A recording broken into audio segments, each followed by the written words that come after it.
Hi everyone, Elle Hackney here, and welcome to another YouTube interview where I love to interview those in the book world, whether it be authors or illustrators or podcasters or industry professionals.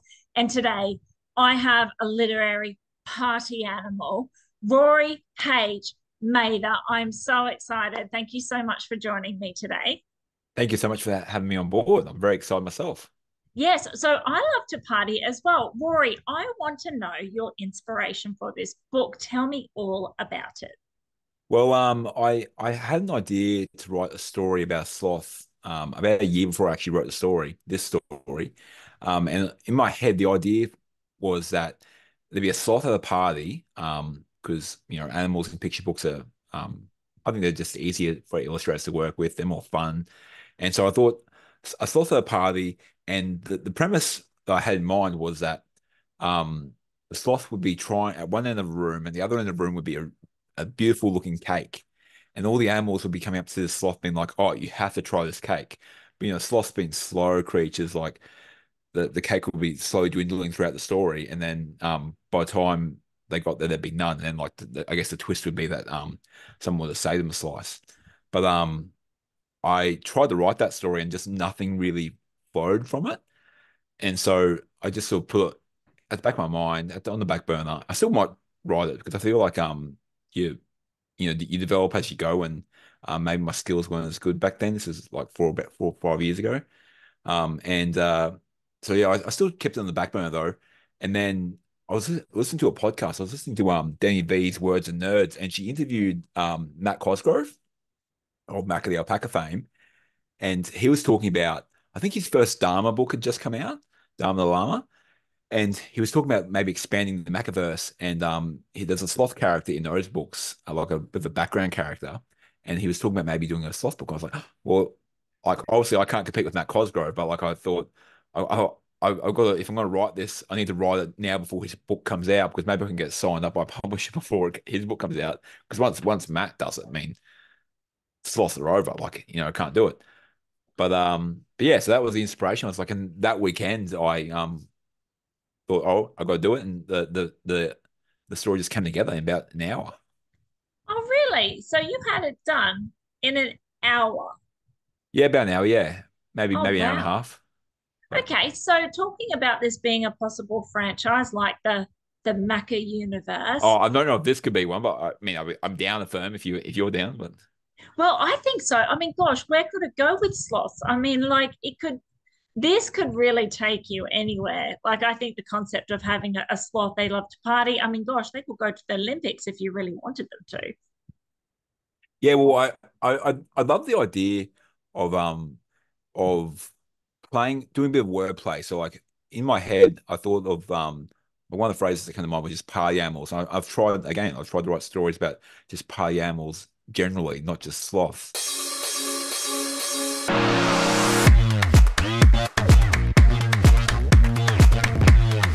Um, but sometimes an idea in your head, which even though I do think that would be a great idea in a book, but it's harder to translate from your head to the page. And so yeah, I'm open to maybe if not sloths, maybe we'll do another creature. Like there's heaps of opportunities for other party animals, and maybe after a few books of different animals partying separately, maybe we'll bring them all together in one final conclusion book of a series as the party animals or something. I really like it because why sloths? I know you said it was part of the Macca like universe and that was your inspiration, but there's so many animals you could play with this. So why was the sloth the first? Well, the sloths was the first was because I wanted to have the juxtaposition of um well they got that character trait of being slow creatures. And I wanted to have just a creature that had an attribute like that, like they're sleepy, they're slow. And so it could be in other creatures. But I guess sloths are the stereotype when it comes to the slow animals. Like it could be a turtle, for example. But I think sloths, probably in my mind, I can't draw it all, but I think it's turtle could be potentially harder to draw. And Sloths Love Parties versus Turtles Love Parties. I don't know. It could work, but yeah, sloths were the first animal that came to mind. So really, it was about trying to find an animal that suited the concept of the juxtaposition of the character trait. So like I'd been reading at the time, and my former agent was a big fan of the book Dragons Love Tacos.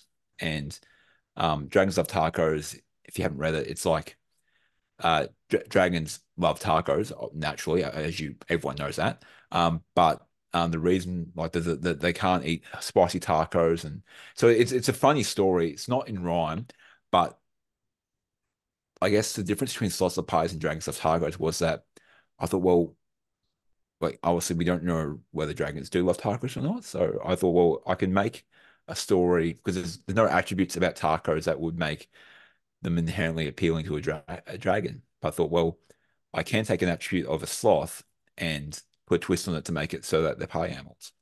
And so And you that's what we never did. know what could be happening in the jungle right now. Yeah.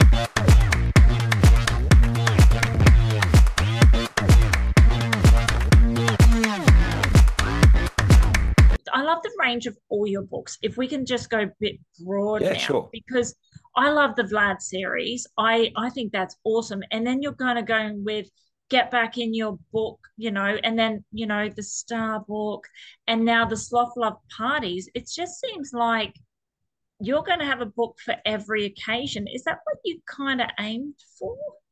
Um, to an extent. So I didn't I tend to just write whatever comes to mind. I don't really have um a style other than probably for the most part humor.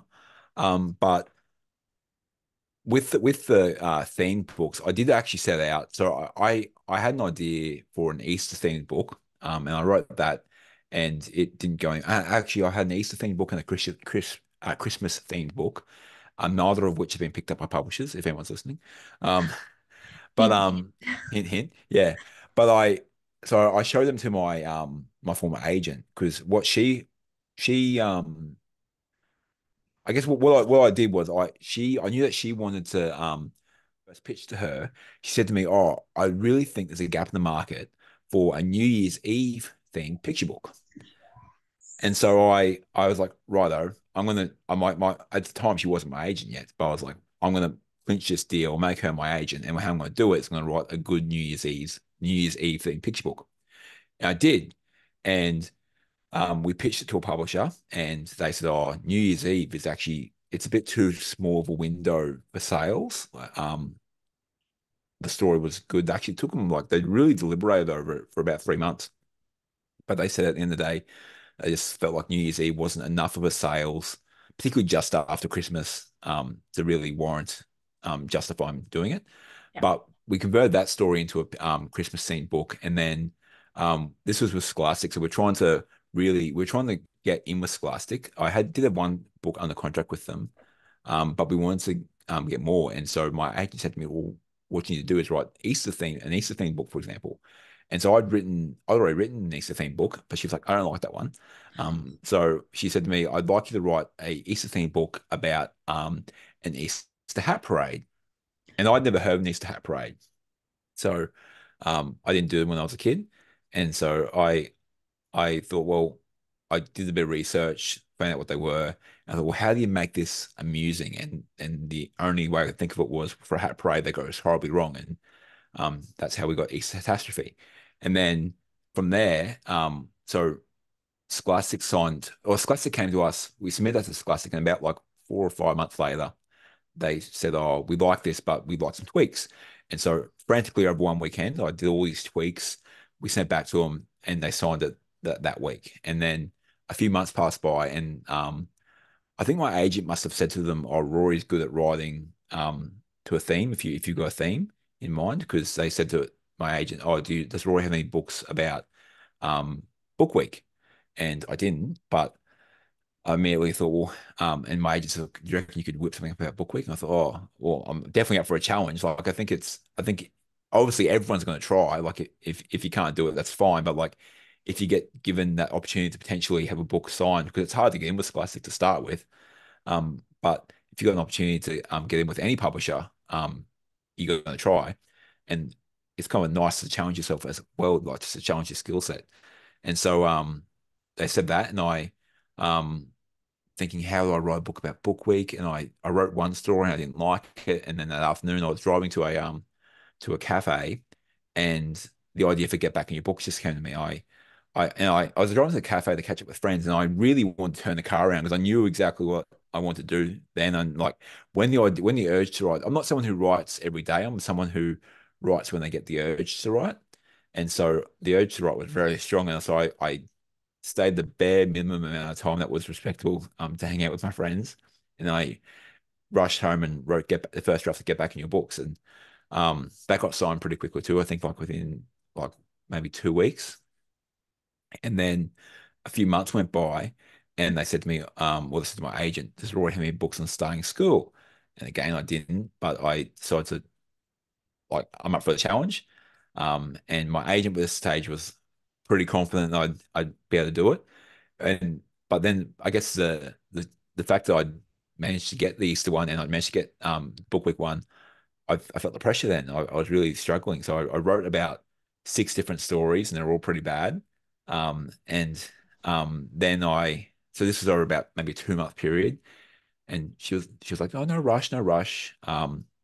But I felt rushed because I want like the other ones had come about pretty quickly. And then I was out of school.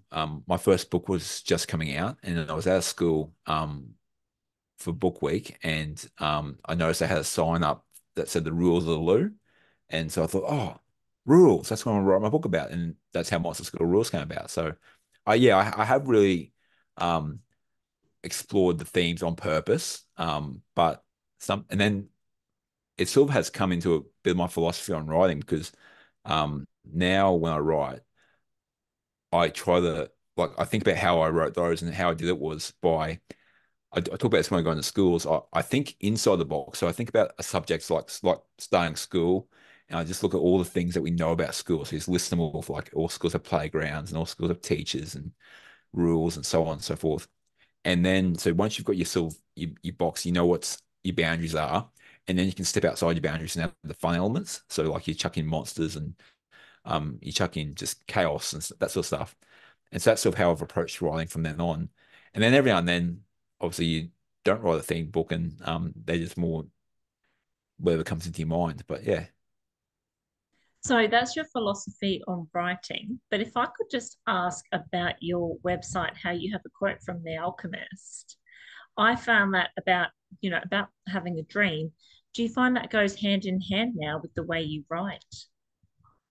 um, yeah, I think it does because, well, for me, so the quote, for those I don't know if by heart, but it's like I think it's along the lines of, "It's a possibility of having a dream come true that makes life Yeah. interesting." Yeah. From yeah, The Alchemist by Paulo. I'm not going to mess up his name, so I'm not going to say it. But from the book The Alchemist. And I read that book in 2000 and beginning of 2014, so years before I wrote any picture books.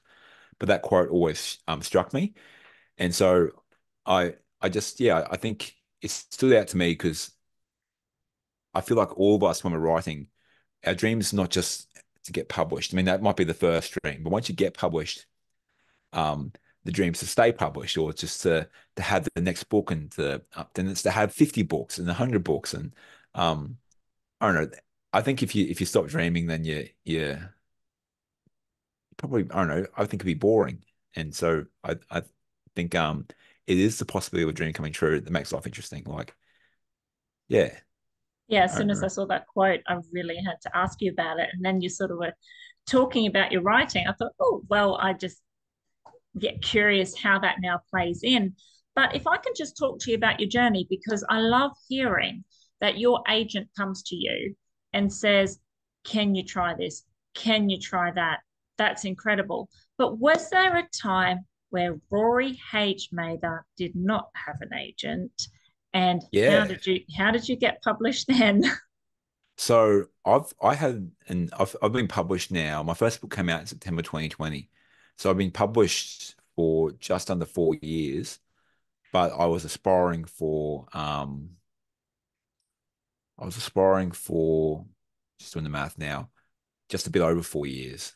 Or no, maybe just under four. Actually, probably yeah, a similar amount of time. So I started writing. I wrote my first story in about February 2016. and I didn't sign my first contract until September 2019. So it's a good period of a few years there where I was aspiring and doing all the things that we all do, like sending a million manuscripts off. Back then, there was a bit more opportunity. Publishing houses were open a bit more often. For example, Walker was open once a month. So once a month, I'd spam Walker with three manuscripts, and I never got a Walker contract. So Yeah, yeah, yeah, Rory. yeah, Yeah. yeah. It was one of the dreams. I feel like yeah, it's definitely one of the dreams. I'd love that little bear on the side of one of my books. I'd love to have a penguin. I'd love to have all of them, to be honest. Um, so yeah, I was definitely I've been aspiring. I was aspiring for just a little bit longer than I've been published now. And I got my first agent through going to the CYA conference. And what it was for me, so I went to CYA first. The first time I went to CYA was in 2017. And back then you could just do an assessment. You didn't have to go to the full conference. So I did an assessment with a a agent who was at Curtis Brown, and she gave me some brutal feedback, but it was feedback I needed, which was that my writing just wasn't quite up to scratch, and that I wasn't writing like I'd read hundreds of picture books at this stage, but I hadn't ever realized the format that picture book took. Like I never counted spreads or pages, or so like one of the stories I submitted was only 16 pages long, which is too short. And it had a full story arc, but like there are some rules to picture books, and so I wasn't following them. And so I went away from that in 2017 and read a heap of books on writing picture books for kids. I think one was by a lady named oh, I can't remember the lady's first name, but it's Whitford Paul was the surname. And she's a prominent writer in the US. Um, Sue Whitford Paul, yeah. Yep. So Anne Whitford Paul has this book, like How to Write for Kids. It's called Writing Picture Books. Is a book. So I read that now, and so I got 3 or 4 books out, and I still didn't do a lot of research because that was the only book I ended up reading. Because I'm pretty slow at reading, and so it took me a few months, of like between work and whatnot. So I read that, and I just worked on creating a good back catalogue of what I thought was really high quality stories or editing stories that I'd worked on previously. So like Rory the Lion, for example, was a story that I wrote in my very early days of writing, but I never felt like it was right. And so I worked on that. I worked on Vlad's Bad Breath, like working on the rhyme for that. I love Um, that book. thank you. Thank you. Um, and then just worked on having a good back catalog of stories. But then when 2018 came around for CYA, I wasn't ready to go back. Didn't feel like I had what I needed to get published. And I thought, well, I felt like I had the nuts and bolts of like the learning and knowledge of what I needed to do, but I just wasn't ready yet.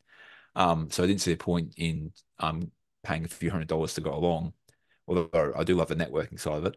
Um, but a few months after that, probably about maybe September, so only about 3 months after, I did feel like I was ready. Then I was like, oh, I've got to wait another 8 months or so before, or longer than that, before the next CYA. So by the time 2019 came around, I was confident. I had stories. Um, I was exploring my options. I really wanted to get in with Scholastic. That was my dream. And I also wanted to get an agent. And so I did some research. There's a website for agents, Australian Agents Association or something like that. And if you go on that, you can look at all the agents in Australia. And there was a new agent at the time. I thought, well, new agents would be a good option for me because they don't have a big list of famous authors on their books, so like they might be looking for some new people and whatnot. And so that was a lady named Justine Barker. And so I was like, right, I'd seen that she had done CYA in 2018. I was like, she'll probably do CYA in 2019.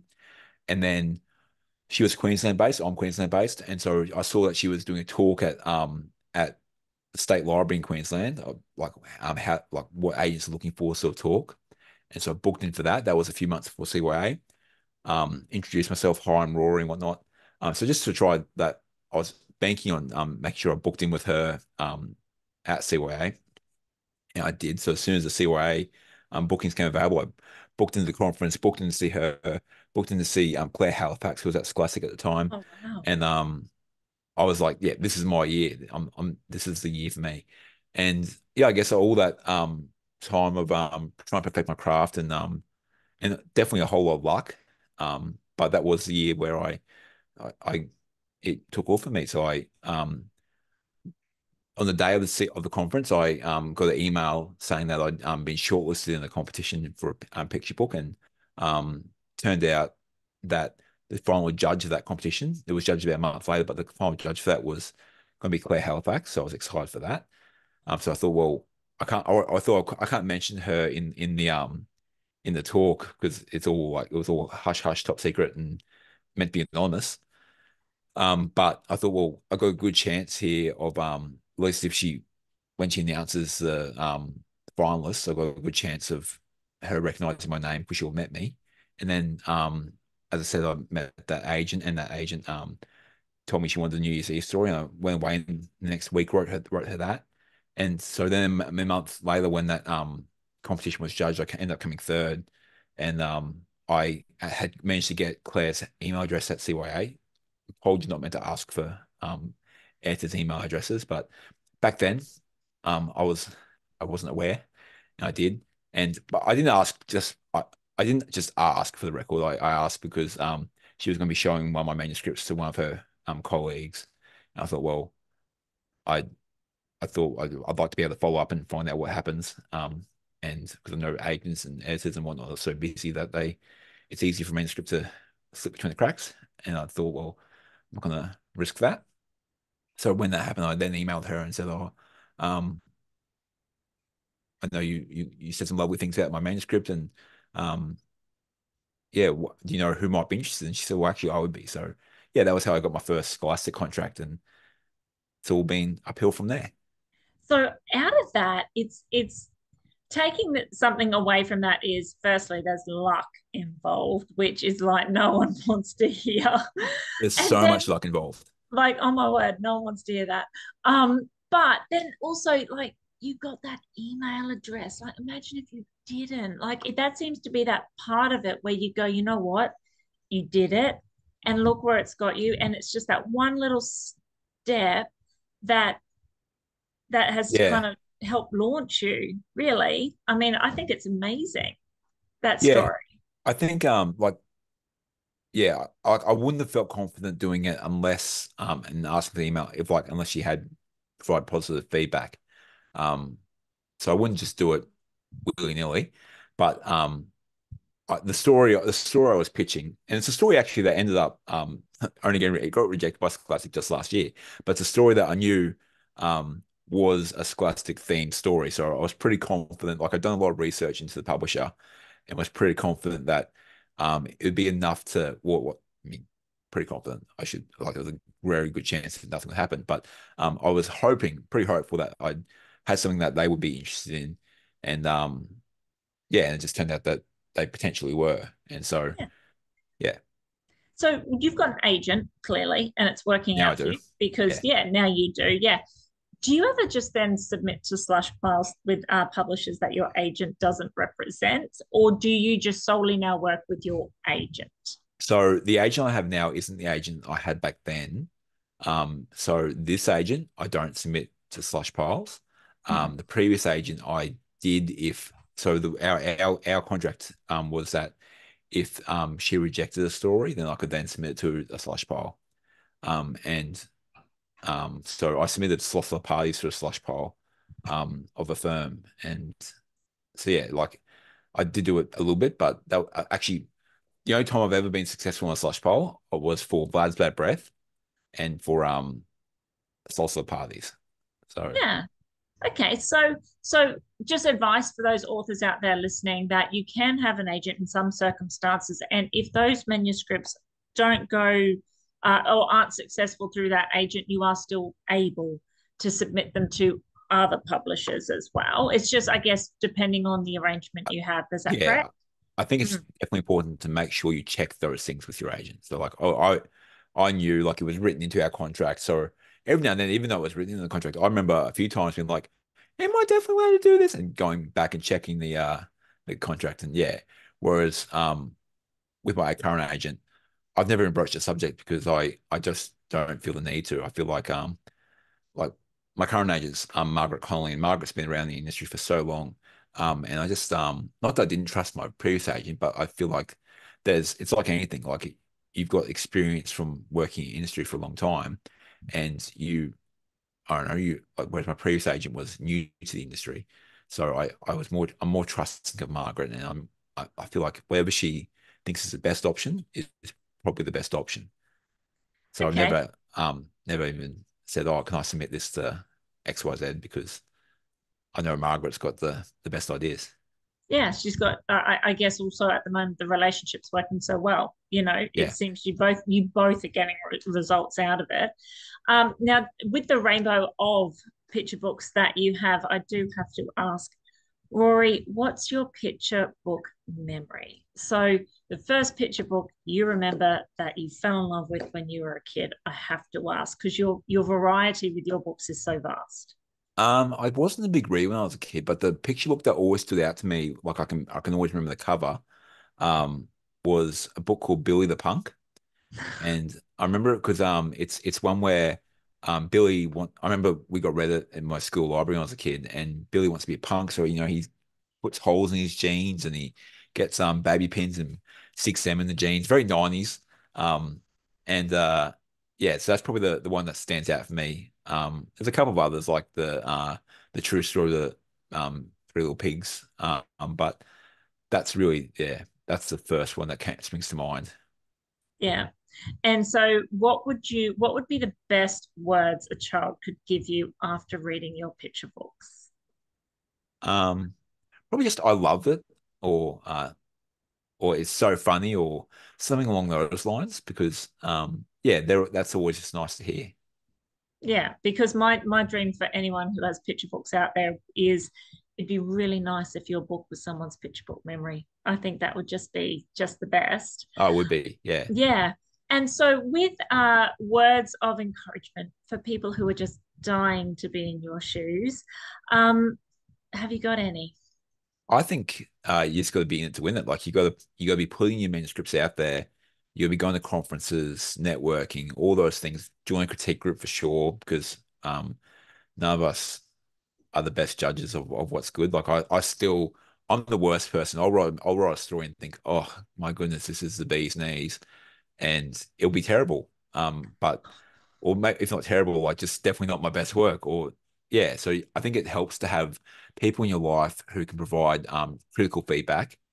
But the biggest thing is just to keep writing. I know lots of people um write a manuscript and they're like their sole focus is getting this manuscript published. But and that can be your focus, but the best thing you can do is to keep writing, because the more manuscripts you got up your sleeve, then the more likely you are to get published. Because a lot of publishers aren't just looking for a one-hit wonder. They want to know that you're serious about this and serious about making a career out of this. And I mean, most authors probably aren't doing this full time, but you can still take it seriously enough that like yeah, it becomes your passion. And um, I think yeah, that's important. Yeah, and actually, the more people I speak to, the more I realize how much the maths comes into it as well. Like it's a game by numbers. Everyone says it. You know, you've just got to. The more you put out there, the more chances, and you've just got to keep going with it. So that seems to be pretty consistent with the advice I've been getting from all the authors I interview. So, Rory, if anyone out there today would like to contact you, where can they find you? I'm on Instagram and Facebook at Rory H Mather author, or you can go onto my website, which is just roryhmather.com. Don't think it's got author in it. It could do, but if you just Google Rory H Mather, I'm sure it will pop up. And You can contact me on there too. And are you available for school visits and author visits? I am. I will say I am cutting back a bit because I've got a young daughter who's 10 months old, and so I just came back from doing a week of visits, and I have a great time every time I do a school visit.